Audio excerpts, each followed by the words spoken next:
Welcome to today's session. We're going to take an opportunity to really dive into this question of can I afford to live on campus?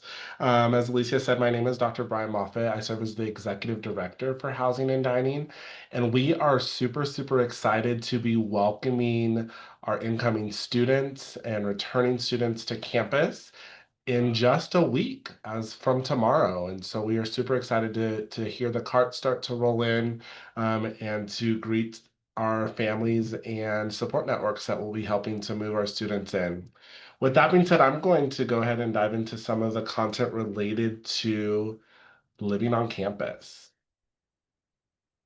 So, living on campus, we are dedicated to creating an experience for all of our students with the opportunity to really gear into some first year experience components. And most of our first year students for CU live in City Heights, and that is primarily our first year living community.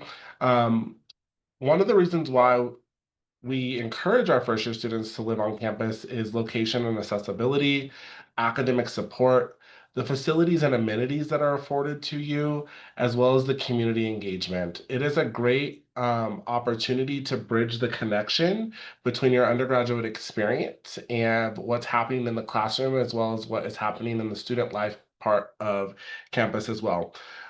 Data will show you that students that live on for their first 2 years are more likely to graduate in 4 years from college. And we are really, really excited to also launch some living learning communities this year in Links Crossing. These are the floor plans that we offer. We have double occupancy, triple occupancy with very, very, very few. They're primarily reserved for folks with needed accommodations of single rooms in City Heights. One of the really cool things, if we have family members on the call here that have gone off to school and are like, yes, I remember the good old days of living in the dorms. I will tell you this, these rooms are double the size of what you experienced when you were in college.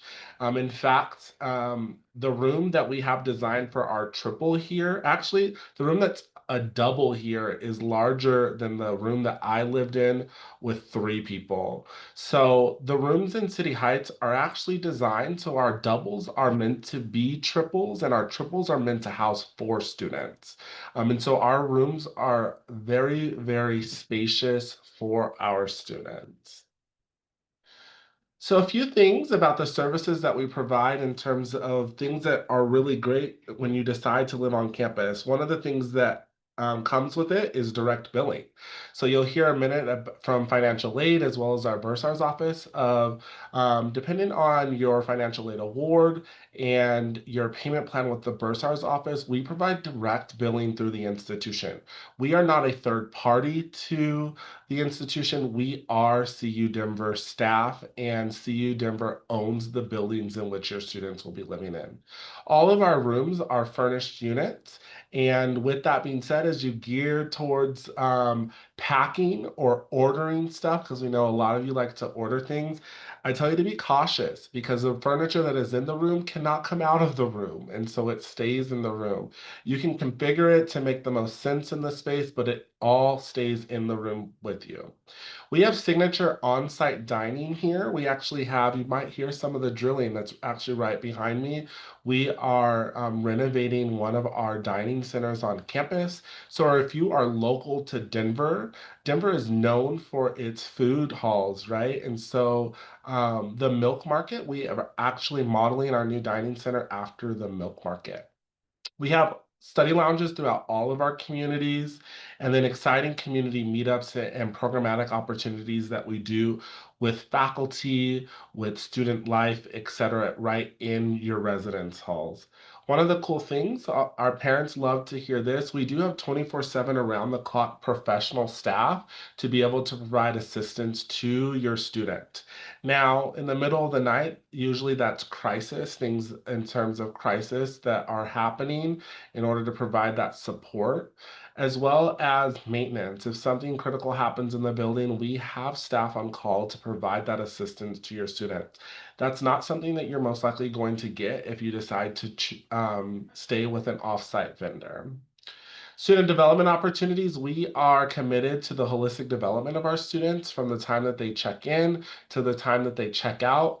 To be quite honest, a lot of our students come back to us. The amount of students that choose to live on their second and third year is tremendous at CU Denver, and that's because of the development opportunities and the connections that our students have the opportunity to creating. All of our communities are controlled access, and so the security of our buildings is very high and we take it very seriously.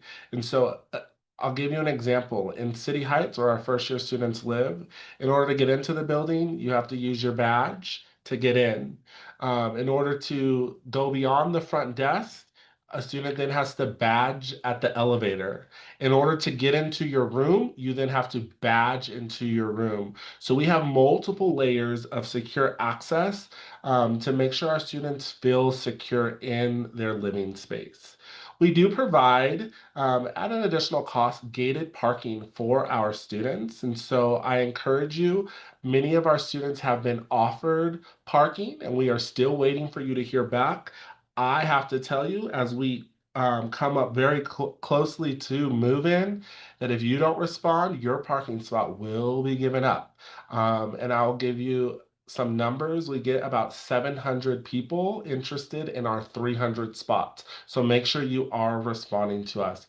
And then last but certainly not least, we do provide free laundry on site. In fact, beyond free laundry, if you were like, oh, I hate doing laundry, and maybe you can convince a parent or maybe a grandparent to for your birthday pitch in, we do have what is called the laundry chute in City Heights. And so that is a service where you put your clothes in a locker and then you come back at a certain time and they are folded, they're cleaned, folded, and fluffed just for you. Linked dining, our meal plan options for our first year students are our Broncos and our Nuggets meal plan, which includes meal swipes and flex dollars that can be utilized at our eateries across campus. Our Linked dining locations include our City Heights Dining Hall, which is all you care to eat, and our Eat Food Market, which is the one that's currently under renovation right now and will be open for students next week. And then Einstein Bagels, Qdoba, as well as Boba and Qdoba on the Links Crossing side of campus. We often get, well, I live in City Heights. Can I go to Links Crossing? You absolutely can. It's a 12-minute walk, and we encourage you to explore the other dining options across campus. Links loyalty. I know that we are talking about move-in as it comes in next week, but we also have been talking with folks of, okay, well, what does this mean for the second year for my student? I want to share with you, parents and support networks, Links Loyalty is critical, and we will launch our process in January. And one of the things, our returning students only have a matter of a month to lock in their rate for the next year. And we all know in the Denver market, housing is incredibly expensive, and our rates tend to go up every year. Returning students can lock in their rate, which allows you as family members for long-term financial planning. It protects you against the market increase and also provides a competitive advantage. Our returning students are the only students that live on campus that have the opportunity to pick their space. And so it's like going on Amazon, they literally select their room, who they want to live with, they want parking, their meal plan, and then they check out and bam, it's done in the month of January.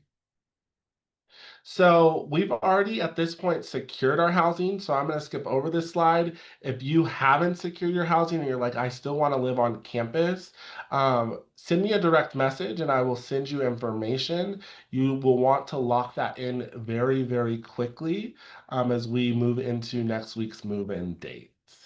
And I'm going to go ahead and turn it over to Ryan to talk about financial aid. We look forward to seeing you next week at Move In. If you see me, say hi. Um, and our staff is super excited to see all of you. And so get excited for what one of the most memorable times of your life. And I don't say that lightly, it is truly one of the best experiences. Ryan? Hello, everybody. My name is Ryan Grodman. I am the Director of Financial Aid and Scholarships here at CU Denver, and I have lots of fun things to talk about. I have seen there's been some questions in the chat. I will try and cover everything I saw, and there will be time for you to ask questions at the end or put more questions in the chat. And when I'm done, I will happily jump in there and answer anything that hasn't been answered. But today we are going to go over quite a few topics. So we're going to talk about financial aid and what that means. We'll talk about the different kinds of scholarships that we have across CU Denver. We will also discuss work study and the different options that are available there. There are also several other forms of financial aid available, state and institutional and private forms of aid. And then I will explain what a cost of attendance is, the different kinds of funding available to cover your cost of attendance. I will show you a sample award letter and then just provide some general updates and helpful information before giving you our contact information. So lots to go through. So, the Financial Aid and Scholarship Office, we do quite a bit. So, we administer all federal financial aid, and I will explain what federal financial aid means here in just a minute. We also manage scholarship funds in some way, regardless of where the scholarship comes from, but I will explain all the different kinds of scholarships. We also administer all work study in some capacity, and we run the entire off-campus work study program. For on-campus work study, that runs partially through the departments, but we also put the awards on student accounts. And then we reconcile, make sure everything on your account is accurate and correct. And we also handle all the customer service for financial aid, scholarships, and work study. So lots going on. So when I talk about financial aid, I am talking usually about federal financial aid, also known as Title IV financial aid. That is what you get when you do your FAFSA, the free application for federal student aid. Generally, after you've done your FAFSA, you will get something called a Student Aid Index, or an SAI, which will be on the last page of the FAFSA after you've signed and submitted it. The FAFSA, or the SAI, is a number that determines generally your financial need, the amount that your family is able to pay towards the college education. The lower the number, the greater the financial need. The higher the number, the less financial need. This is based on a complicated formula from the Department of Education. The school doesn't make the determination, but we will take that number and then be able to use it to help create an award package for you. So federal financial aid usually includes grants and loans. So grants, the most common form of grants is the Pell Grant. The Pell Grant is need-based, and right now the maximum Pell Award you can get in an academic year, so for fall and spring combined, would be $7,395. There's also funding available for summer if you attend for the summer semester as well. And then we also get a chunk of funds from the Department of Education for the Supplemental Educational Opportunity Grant. That one varies. It could be anywhere from $100 to $500 a year, depending on how much money we receive. But that one's automatically applied to student accounts when students have financial need. We also do administer the Teach Grant. That one is for students who are in educational programs who agree to serve in an area of high need in a rural or inner city or other high needs school for a period of time. And then it's less common nowadays, but for any parents or family members who were killed or permanently disabled in Iraq or Afghanistan, there is the Iraq and Afghanistan Service Grant, which is still available to students as well. So there are quite a few different federal grant opportunities available. And then there are quite a few loan opportunities available. And in general, loans are the less desirable option to pay for school. But if you do need to fill the gap in paying for your educational expenses, federal loans are generally a much better option than private loans. And that's for a variety of reasons, including repayment terms, loan forgiveness, interest rates, and loan fees. So there are a lot of benefits to federal loan programs currently that private lenders don't necessarily offer. Amongst the federal loans, there are three different categories. So there's the subsidized loan. That's where the federal government pays the interest while you're enrolled in school. And you don't need to make payments while you're enrolled and don't need to start repayment on your loan until 6 months after you stop attending. So that could mean you graduated, or if you drop out or withdraw for any particular reason, 6 months after that point, you would restart payments. Unsubsidized loan is very similar. You don't pay while you're enrolled in school or until 6 months after you stop attending, but the interest does accrue while you're enrolled in school. So that one is one where you may want to make interest payments while you're enrolled, but you are not required to start making payments until after you have hopefully graduated from your program. And then the last option in there is the PLUS loan. There are actually two different versions of the PLUS loan. There's the Graduate PLUS loan, which is for graduate students, and then there is the Parent PLUS loan. So the Parent PLUS loan is the one I think most of you would be interested in. That one is for undergraduate students only, and also only for dependent undergraduate students. So that would be students who need their parent information on the FAFSA. The PLUS loan will cover any remaining need in your cost of attendance up to the full cost of attendance. So after any other financial aid has been applied, grants, scholarships, other loans, work study awards, you can get PLUS loan up to the full cost of attendance. That one does require a secondary credit check. So you would apply, you would do the credit check, and if approved, we'd be able to add PLUS loan funding to the student's account. Next up, a much more interesting topic is scholarships. So every year at CU Denver, we have almost 4,000 scholarships available for students to apply for and hopefully earn to help pay for their education. Those scholarships generally fall into a variety of different categories. So the most common one, and the one that you all are probably the most familiar with, are institutional scholarships. Those are ones where the funding comes from CU Denver. We select the students internally, we put the funds on your account, and then you're good to go. There are also private scholarships. That's where the funding comes from an external organization like the Denver Scholarship Foundation or Betcher or Reicher or Puxta, like larger scholarship programs you may have heard of. But we generally still select the students and apply the funds to your account. We just aren't the ones who are providing the funds. There are two different kinds within these categories too. So there's the FASO, or the Financial Aid and Scholarship Office administered scholarships. Those are ones available to everyone on campus, regardless of what major you're enrolled in. And then there's college administered scholarships, scholarships. Those are ones that may run through the College of Business or the College of Education or Engineering, where they award those scholarships to their particular students. But generally, all of the schools and colleges do have funds available for scholarships to go to students each year. And then the last category are external scholarships. And this is the biggest category. We usually have close to 3,000 external scholarships available every year. And those ones are where the funds come from an external organization or a law firm or a company that wants to sponsor a scholarship or several scholarships. They select the students on their own, and then all they do is mail us a check and we apply it to your account and you're good to go. The nice thing about all of these scholarships, almost 4,000 of them, is that they can all be found and applied for through our scholarship website, which is called Scholarship Universe. So all you have to do is be able to get into your student portal, and it uses single sign-on. You can click through either in your portal, or you can just search CU Denver Scholarships.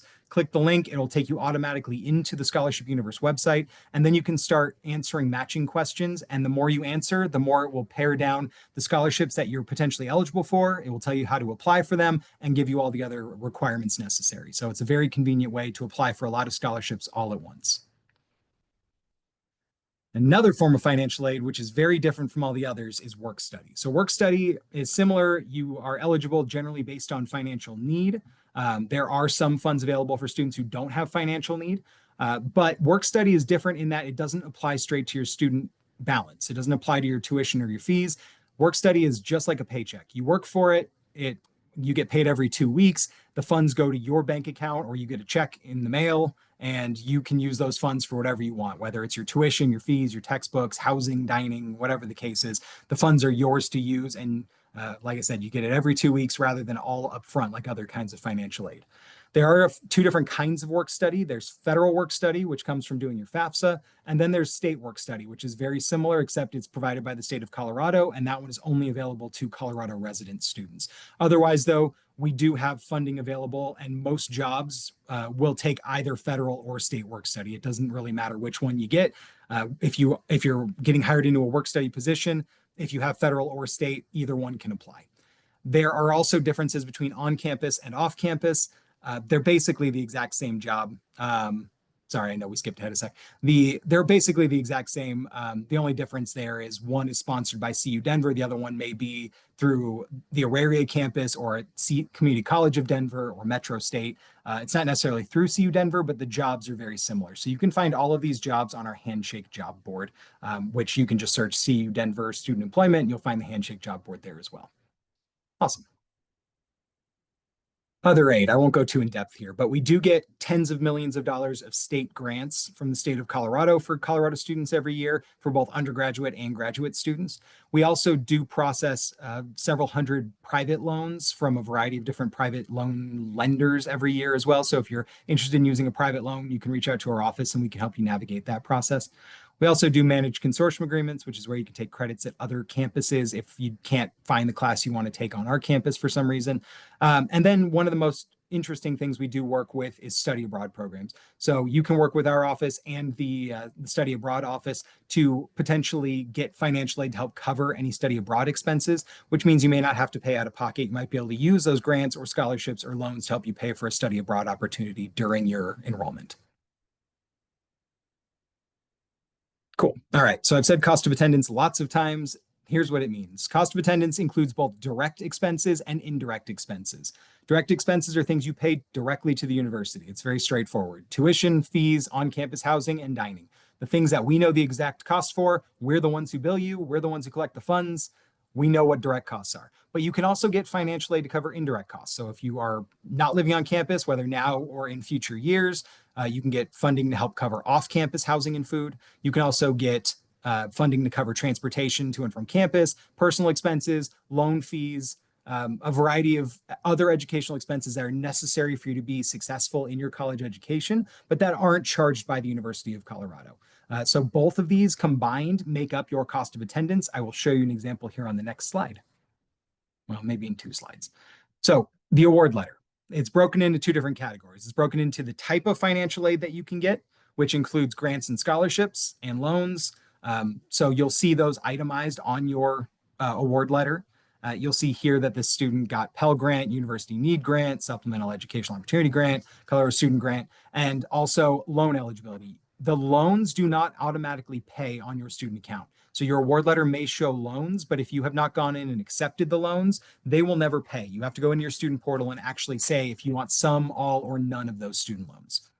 On the next slide, which is part of the award letter, you will also see the total cost of attendance. So this is where you've got those direct costs. So it says paid directly to CU Denver up at the top. So this one is for tuition and fees. And then you'll see other educational expenses, the indirect costs. So those are things, like I said, housing, loan fees, transportation, books, supplies, etc. So you'll see the tuition and fees was not quite $12,000. Just based on the average amount that students are charged in a semester, or I guess across the whole year. So it's split between fall semester and spring semester. But there is potentially $19,000+ of other room in a student's budget where you can get more financial aid to cover those other expenses. Once your direct costs are paid by your financial aid, any other financial aid you get is refunded to you. And I will talk more about that. And then our bursar's office will talk about refunds and direct deposit here as well. But any additional funds after your direct expenses have been paid get sent to you to be able to spend how you see fit, whether it's to these categories or any other category necessary for you to be successful in your education. Cool.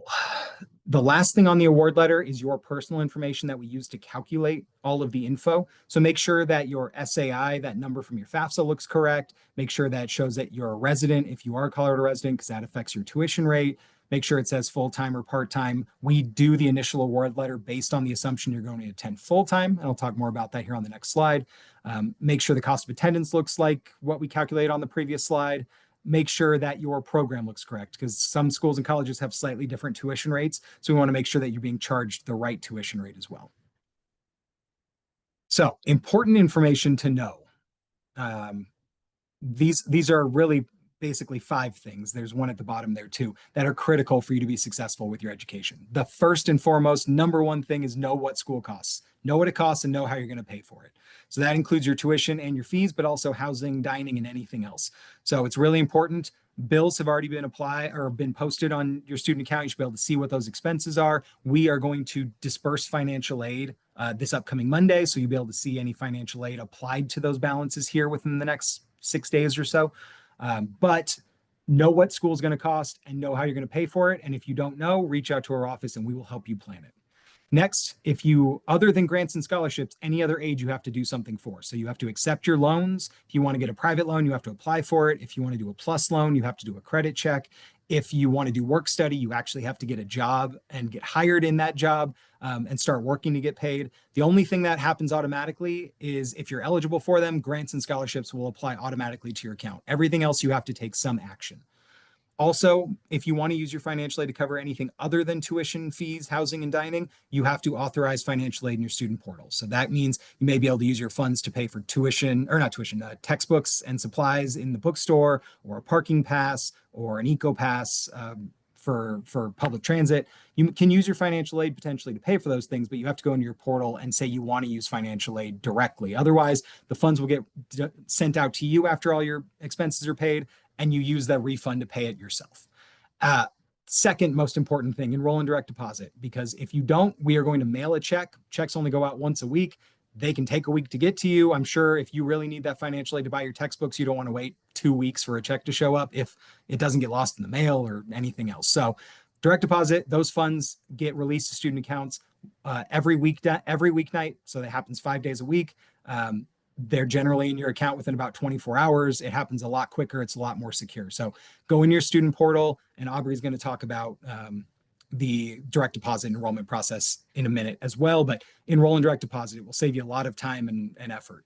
And then at the very bottom, it's in small writing, but basically what it says is know how many credits you are going to be enrolled in and stay enrolled in those credits, because once we disperse your financial aid, and if you either increase or decrease your enrollment, it could affect your financial aid eligibility. And if you decrease the amount, we may have to pull back funding that's already been paid to your account. And I'm sure no one wants that to happen. So we base all of your financial aid initially on you attending full-time. If you're going to go less than full-time, which is 12 credits for an undergraduate student, 6 credits for a graduate student, or 6 credits for a graduate student, sorry. Make sure that you reach out to us and let us know, because we don't want your financial aid to be impacted if you change your enrollment status. And last but not least, here is how you contact us. Oh, well, that's just a summary of all the things I just said. We can go to the next one. Oh, okay. I will put it in the chat. I forget that I don't have it in here, but I will put our contact info in the chat so you know how to reach out to us. And then I will answer any other questions. But thank you all for being here tonight. Thanks, Ryan. And also, I think at the end of the slide deck, it has all of our contact information. So I believe that we will get there. I'm Aubrey. I am the customer service manager for the bursar office for Denver, and then also for the Aurora campus as well. So I'm going to go over really what we do.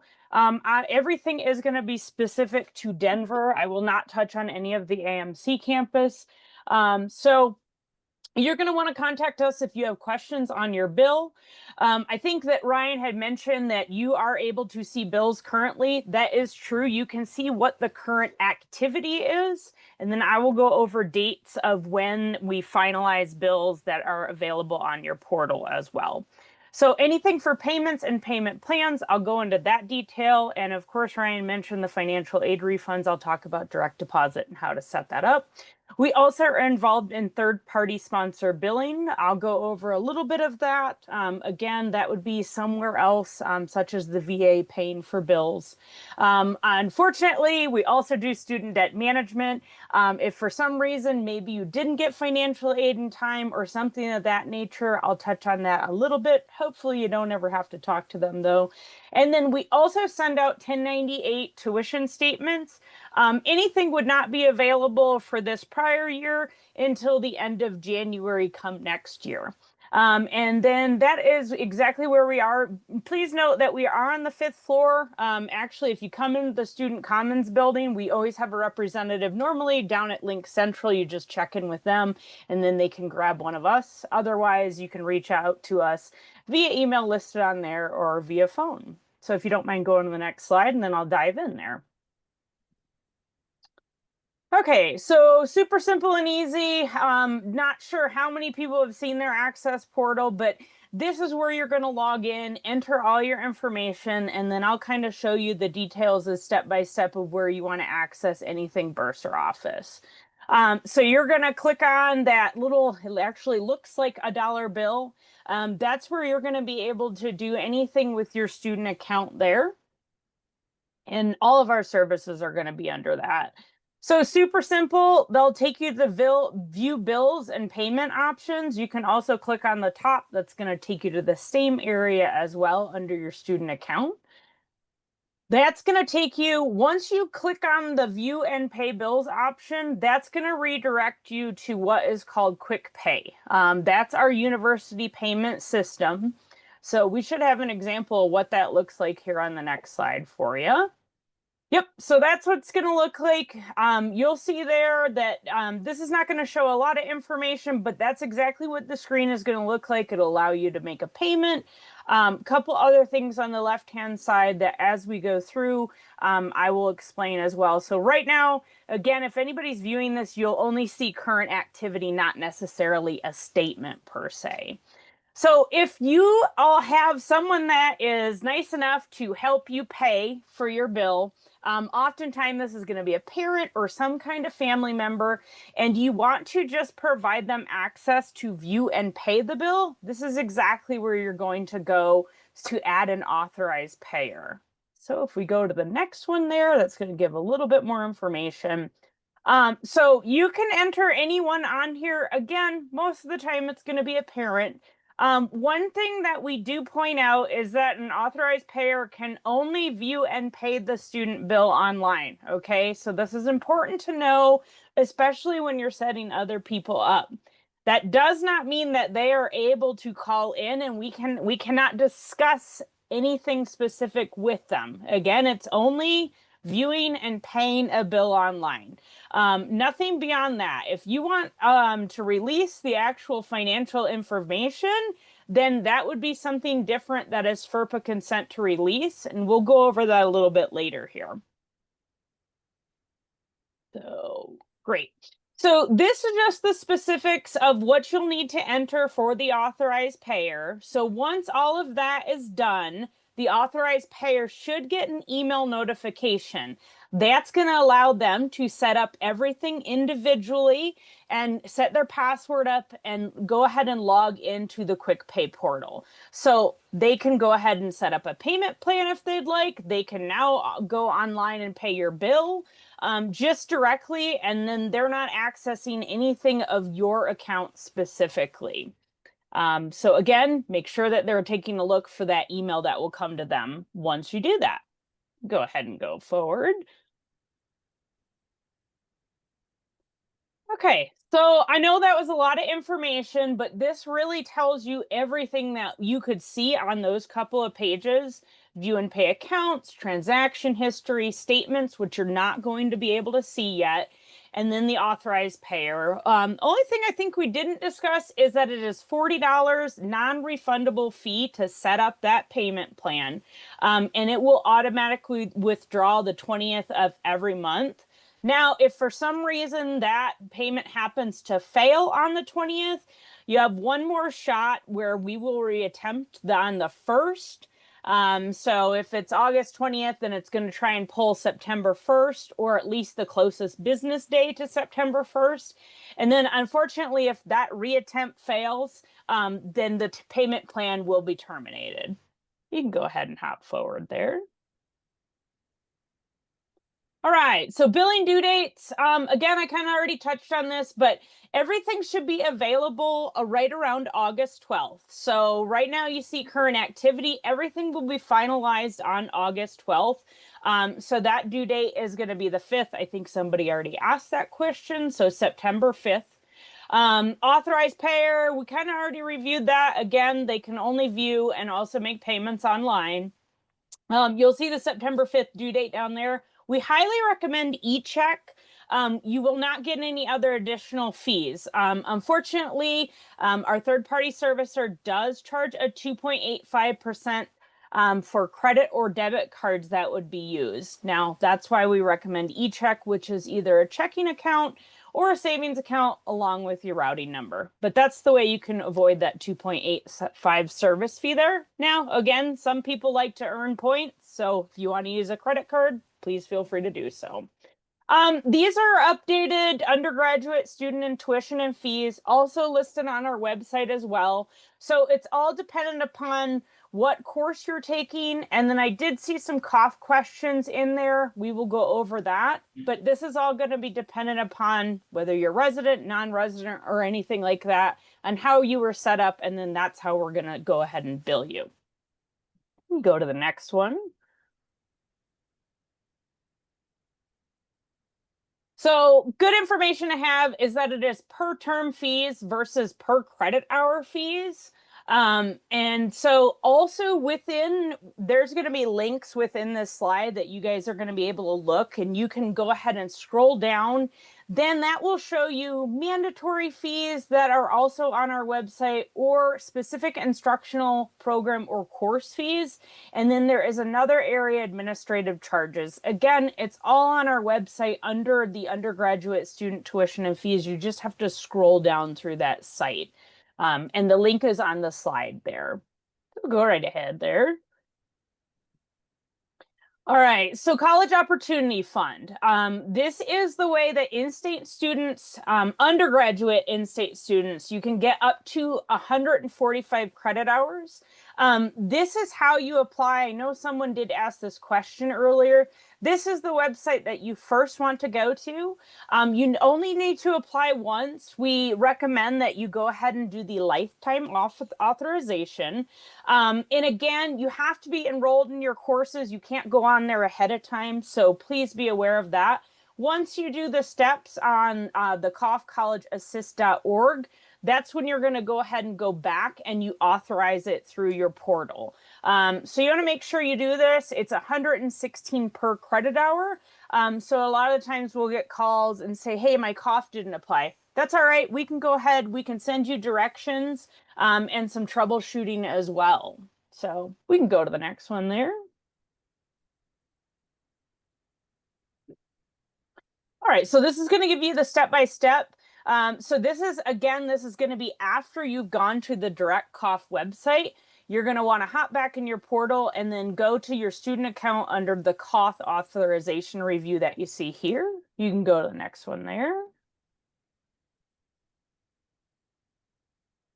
All right, it will take you to this next screen. And this is where it's going to show everything you may possibly be transferring from somewhere else. So again, it's important to just know, if you did, that there might be a limited amount of credit hours there, but everything's going to be listed here. It'll show you everything. And then it might look a little different if you haven't authorized COF. So it's always helpful if you're reaching out to us, like sending a screenshot for what you're looking at, because we can't actually see what you're seeing on your end. So if you send us a screenshot, something like that, we can likely walk you through a little bit better. And then once that is set up for lifetime, we will just go ahead and automatically apply that each and every semester, and you only have to select it one time. You can go ahead, go forward. All right, so refunds. Ryan talked about refunds a lot. Please, please, please set up direct deposit. If you want a refund quickly, that is the fastest way that you're going to receive your refund. We send those out every single evening, Monday through Friday. Pretty easy to just set up in your portal as well. It's just direct deposit student refunds. And then as we continue and go about through the semester, we actually do release checks. We mail them out twice a week now on Tuesdays and Thursdays. Unfortunately, if we mail you a check and that refund is out there, you do have to wait 14 business days if you have not received the check, because we are not able to cancel it until that time frame. So best bet is to set up that direct deposit. Easy to do. You can link it to a checking or a savings account so you get your funds as fast as you possibly can.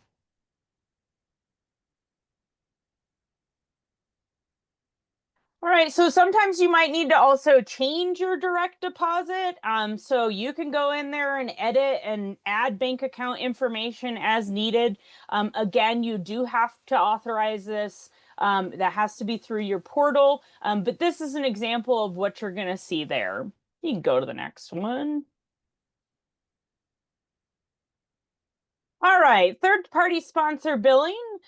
So this is the most important thing to do, is to go ahead and review that link if you do have some form of third party. So oftentimes you're going to have to complete the sponsored student agreement form. And if it's a requirement that you have to complete the student sponsored agreement form, you'll often hear us say SSA is something that you have to do every semester. Okay, so we'll often say, well, I did it in the fall. Why hasn't it been applied? You have to do it again come spring. So there's, it's real handy. There is a tile out there. So again, I'll remind you every single term, and it does have to be before the due date. I think the next slide is going to go into a little bit more detail. Yes, again, so if you have a VA education benefit, it might be a little bit different. So what we recommend with that is that you first start with the checklist that VMSS actually posts online. Super helpful. And then if you are sponsored by any of those bills that you see listed there, it's going to go ahead and follow that checklist. VMSS has a very specific checklist that is outlined. So if any of these are applicable for you, then you would want to go through those steps instead. Go ahead. Go to the next one. All right. So as I said, we are very military friendly here, and we are super committed to all of our members that are receiving VA education benefits. So again, I'm just pointing out the Office of VMSS here, which is the Office of Veteran and Military Student Services. They are available Monday through Friday as well. If there's some questions that you have for them directly, we do work closely with them to make sure you get sponsored. You can go to the next one there. All right, bookstore charges. Again, pretty straightforward that if you're purchasing books online, you can use that link there. And then payments do assess on your student account. So again, you can make payments to the bookstore exactly the same as you would make payments to your account. It will show on there. If you have questions, you can definitely reach out to us. Sometimes it can be a little confusing on how that bookstore charge popped up there. We do work with them fairly closely as well, but their contact information is listed here and their website if needed. All right, so I briefly touched on this topic earlier. So authorized payer versus actually someone that has FERPA. So FERPA is Family Educational Rights and Privacy Act. You'll probably hear this fairly often. So if your parent happens to call in and they want direct information, something about your account, we cannot necessarily share it with them. Now, if you have gone on and followed the FERPA steps, we can go ahead and discuss that with them. That is completely up to you on who you would like to add for FERPA. And again, this is going to lay out the steps here. You just go to your profile, and then if we go to the next screen, it's a FERPA release form. So you are able to set up whoever you would like there. That would give us the ability to release certain information dependent upon what you set up here. And yep, this will give you the specifics that you have to read through and exactly what you are signing off on. And then you just go ahead and authorize it. So I think that we list all of our contact information here. Yes, so I think we have housing, we go through FA and Bursar. And then as soon as I can hop into any questions that we've missed on the chat after this as well. Perfect. Yep, there we are right there. Don't hesitate to reach out. We're pretty quick turnaround time with any questions that you send to our email, or you can also call us just directly 9 a.m. to 4:30 p.m. Monday through Friday. Thanks. All right. Thank you so much, Aubrey. A couple things that I want to highlight since move-in is just next week. FERPA was mentioned. Parents and family members, if you are listed on your student's housing account in their portal, you have been receiving communication at the same time as your student. That will stop the day that they move in. So please, if you want to get information, you need to go and do that FERPA piece that Aubrey just showed us. You will not continue to get emails, but that does allow us to have conversations with you over the phone or if you come into the office. But just know that we will stop those emails the moment that your student moves in. The caveat is for those students that are under the age of 18 for certain things related to our contract, parents and guardians that are listed who signed our minor addendums will be included in some of our communications.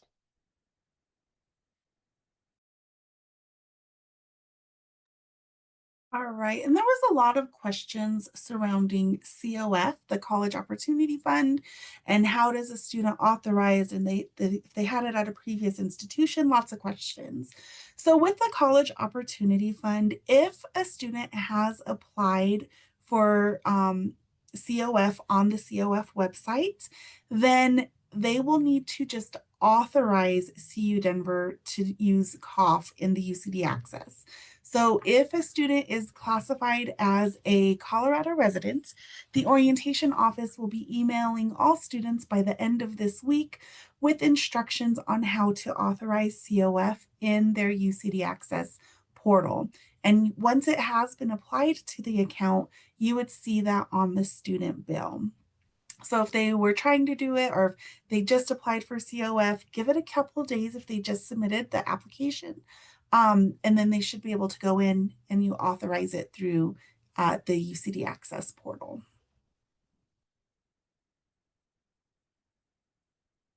All right, it looks like most questions have been answered in the chat.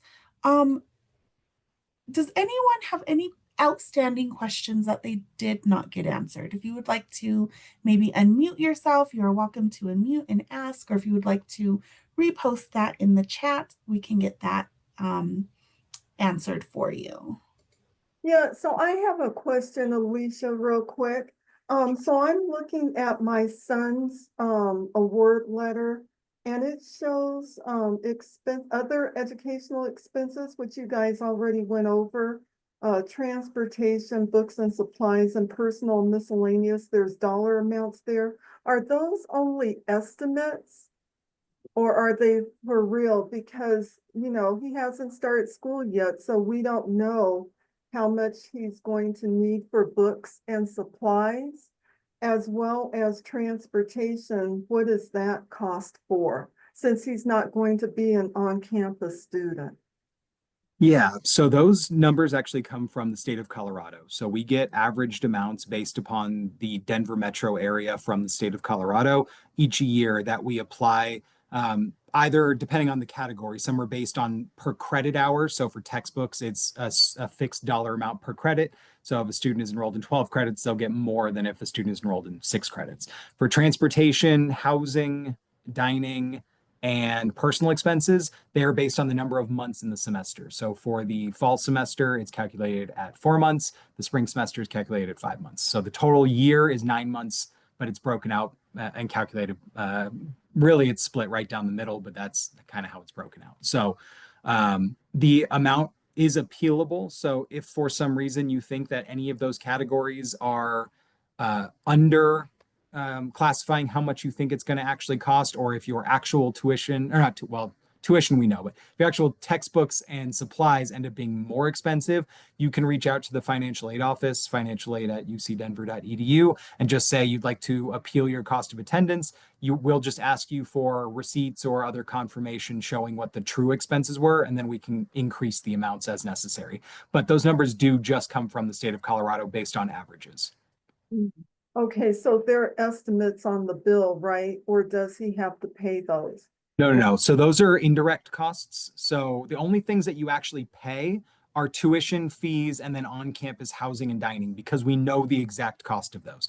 Anything else on the award letter, so off-campus housing, dining, transportation, personal expenses, books and supplies, I think I forgot one, but anyway, all those indirect costs, those ones are not charged by the university. They are just room in the student's budget to receive financial aid that will then, if there is enough financial aid, it will be refunded, hopefully through that direct deposit process. And then you can use that refunded financial aid to pay any of those expenses on your own. So you won't be charged for any of those categories. That's just room that we assume you're going to need to help pay for those expenses. Gotcha. Thank you. That answered it. Yep. Awesome. Great. And this might be a question for our veterans office, but do we know when students get notified of their acceptance to the Yellow Ribbon program? Or is that best for Veteran and Military Student Services to answer? Okay. we will post that in their contact information, but yes, that'll be best for Veteran Military Student Services Office. And then in the chat too, there's been some questions about applying 529. Aubrey, can you just talk a little bit generally about how 529s typically work with tuition payment? Yeah, so in general with 529, you're going to always want to start with like your financial servicer. They're going to be able to direct you on how that payment's going to work. I know some can pay directly. In general, we just recommend that you send a check to our mailing address online for your 529 plan, and then we will apply that payment as soon as we receive the check to the student account.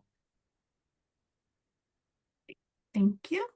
And we had some questions about the Parent Plus loan. If we want to pay with the Parent Plus loan, how can we talk a little bit more about what that process looks like? So the Parent Plus loan is not super complicated, but does involve a few steps. So I dropped the info in the chat, but you can also just search CU Denver Plus loan and it'll take you there as well. We have a loan page with the step-by-step process. You do need to complete an application for it. Once we get that application, we will run the credit check, so you don't have to go through and do it yourself. Once we get confirmation on the credit decision from the Department of Education, we will either say, great, you're approved, or sorry, you're denied. If you're denied, there are a few options available. You can get an endorser or a cosigner who will potentially then also get their credit checked. And once that goes through, if they are approved, we can process the loan. If they are denied, there is a whole separate process, which I'll get to in a sec. But let's just assume that you were approved through one of those steps. If you are approved, you then need to complete the master promissory note, which is the promise to repay the Parent Plus loan, and complete entrance counseling. So the entrance counseling is basically financial literacy education that the federal government mandates to make sure that students and parents understand what borrowing a loan means and what repayment terms and all of that fun stuff. Once all of that is complete and we're able to confirm it, we are able to process the loan and we will apply it on the student's account, and any funding that has not been applied or that has been, how do I phrase this? Any funding that you receive that does not apply directly to those direct expenses will be refunded. On the application, you can choose whether you want it refunded to the student or to the parent. It will be refunded based upon that decision. We can change it after the fact, but make sure you look and try and make the right decision up front, because we have had students try and get that after the funds have already been dispersed to the student, and once those funds are released, we cannot get them back. So just make sure you pay attention and choose the right option for you at the time when you're completing the application. Other than that, though, yes, the funds are applied to direct expenses first, and then anything left over is released to whoever you determine should get the refunded funds, student or parent. If the student is denied, or if you are denied for the Parent Plus loan and your endorser or cosigner is also denied, so your Parent Plus loan application is fully denied, it does open up additional unsubsidized loan eligibility for the student. Not as much as what the Plus loan would have provided, but the student as a dependent student gets $3,500 as a freshman of subsidized loan and $2,000 of unsubsidized loan. Independent students get $6,000 of unsubsidized loan as a freshman. Those numbers go up with each year of enrollment slightly by about $1,000 a year, but let's just use freshmen as the example. So $3,500 of subsidized loan, $2,000 of unsubsidized loan is the annual max.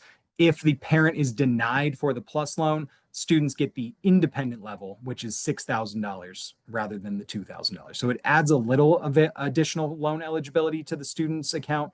But you may still need to seek out private loan options. We do have, and I did drop the chat in here, but I'll go find it and drop it in here again in just a minute. We do have a private loan comparison tool that you can use to look at potential loan options. We do not provide recommended lenders, though, just because there's so many out there and they have so many different terms and conditions and everything is changing on a daily basis. We don't want to make that decision for you. So we'll provide tools to help you do research, but we will let the final decision on any private loans, we'll leave that up to you all. Thanks, Ryan. And I do just want to state a clarification on the payment plans. So payment plans are by semester. So it's not for the whole academic year, it's for each semester. So each semester, students can sign up for a payment plan. There is a $40 fee per semester to do that. And students can opt into a 4-payment plan. So if you were interested in doing 4 equal installments towards tuition and fees, you would want to sign up for a payment plan now. And the deadline to do that would be August 18th. And then the payments are pulled out on the 20th of every month. So it would be August 20th, September 20th, October 20th, and November 20th. If you miss the 3-payment plan option, let's say you don't sign up for a payment plan until, I don't know, September 1st, then it would go, instead of 4 payments, you would do 3 payments towards tuition. So those payments would just be a little bit bigger. So just a clarification, payment plans are by semester. They come out the 20th of each month, and you can do up to 4 payments. There was a question. I received instant approval from FAFSA. When will you apply it?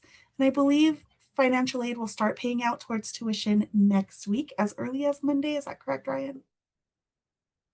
Yep, as early as Monday. So start checking those accounts. All right, let's see.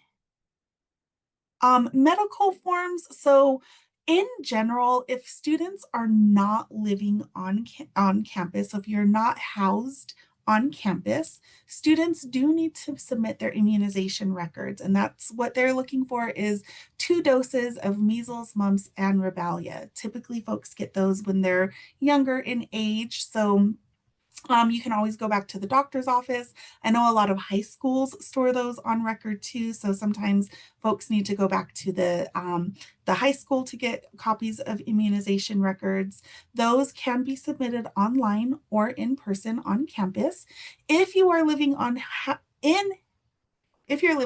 campus in housing, you do have to show the 2 doses of measles, mumps, rubella, and I believe there needs to be a meningitis shot as well. So that is an additional shot if you're living on campus.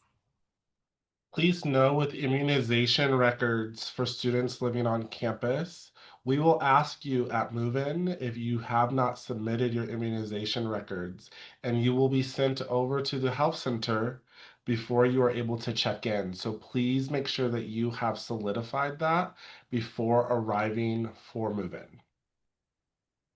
Yes, definitely do that. Let's see. There are instructions in the chat. So someone asked, how do you apply your, how do you approve the bookstore to utilize financial aid? Aubrey did put a link in the chat for that. I will put that back in there towards the bottom for everyone to see again. But typically they just need to have their student ID number, go to the bookstore, and they give the bookstore their student ID number, and it can be applied towards their accounts. Where to submit? Great question, Rhonda. Where do you submit the immunization records? Katie, if you can please post that. You can submit that online. It is through the Auraria Health Center. You'll just go in, you'll fill out a form, and you can easily upload that, and it will get students in good standing for immunization records. I highly recommend that they submit those before the semester starts, because it is really easy to forget about, and then at some point they do get a hold on their account that will prevent them from registering for spring classes. So get those submitted in early. All right. Okay. Okay, what about awards? I don't see that you apply at the amount that we all. Yes, it is definitely based off of income.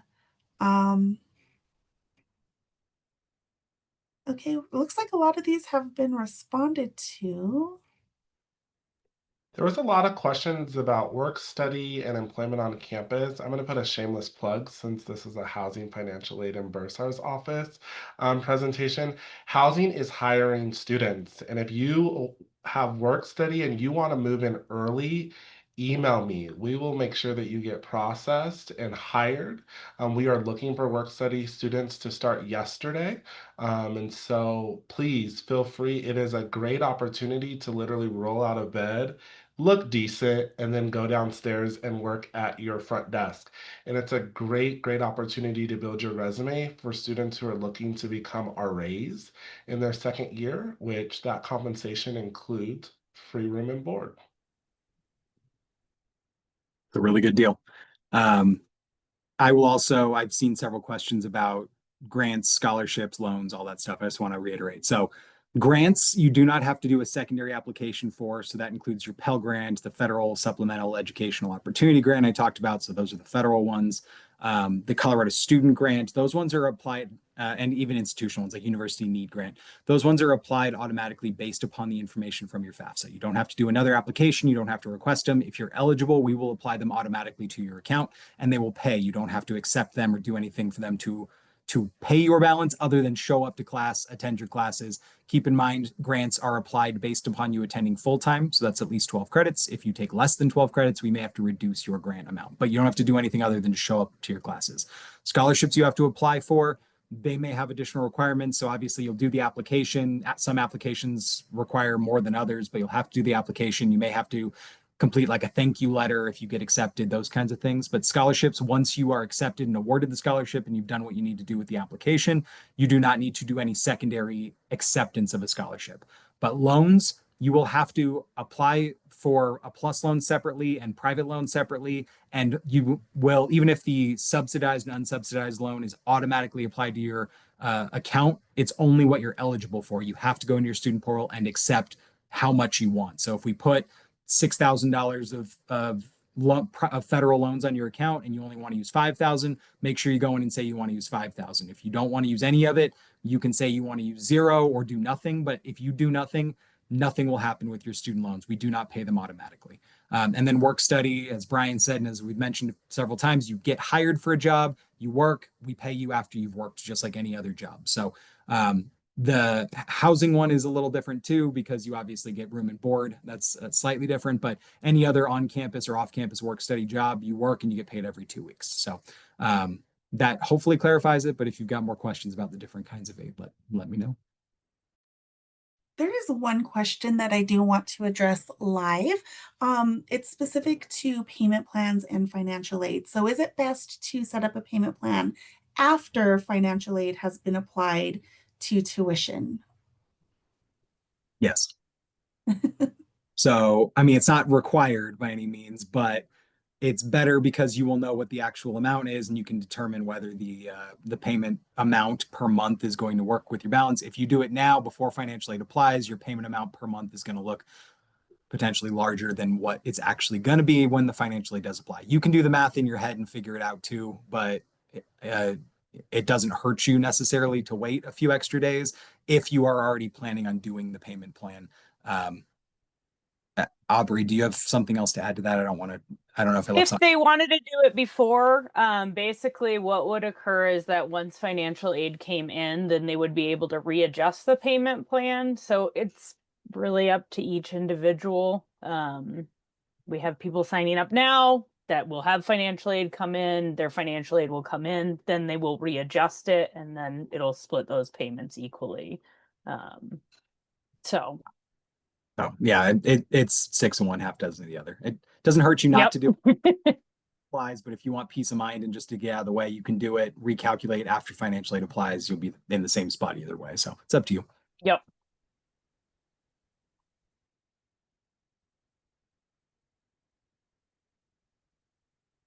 I'm talking to myself all. Okay, I do want to be cognizant of folks' time. I know we have answered quite a few of the same questions in the chat and live.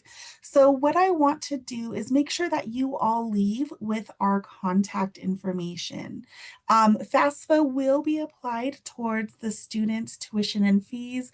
The earliest, August 12th. So starting next week, log into your UCD Access. As of now, you should be able to see what the tuition is for fall if you are registered for classes.